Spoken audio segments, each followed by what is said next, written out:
So today I actually wanted to talk about, Al, I love your focus on kind of owning your story, owning your business, not giving away control.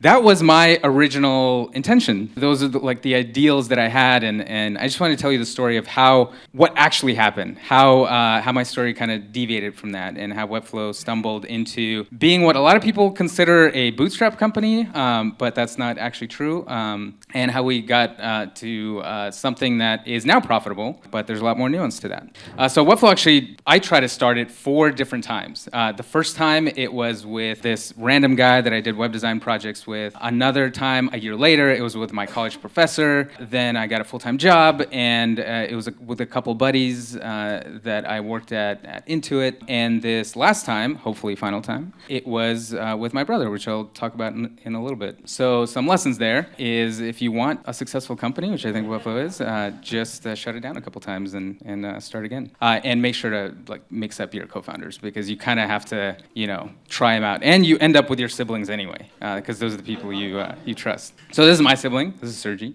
He's hanging out with llamas, because that makes sense. And in 2012, we kind of had a text chain going back and forth around me trying to convince him to work on Webflow. And I think I was pitching him hey, come work for me and do these designs for $4,000 or whatever. But the interesting thing is here, I said equities for suckers. You need real cash. So I'll pay you cold hard cash.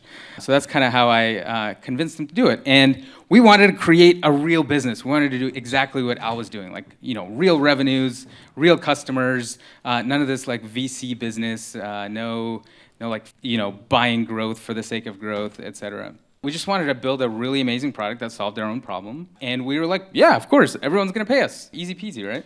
This whole thing is just gonna take us a couple months. And a little detail there is that I had 2 kids and I was married. That was an idea that was enticing to me, but not necessarily to my wife. My kids had no choice. So I had to convince her to put in 2 months to try to get something off the ground. And of course, in 2 months, I'm gonna replace my salary. I think I was, making just a little over $100,000 at Intuit. Of course, in 2 months, we're gonna build this product and people are gonna come and we'll have our salary back. So I put in my notice, convinced my wife, and this is kind of where we stood. We had $5,000 in the bank, and the company had no money. It wasn't even a company anymore. But I was lucky enough that Intuit had stock options that I got over the 7 years that I worked there. So I cashed those out, and I got another $40,000 after taxes, which I think if I stayed there, Intuit stock was at $20 when I left. Had I stayed there, it would have been worth $4 million, because it went to $160,000.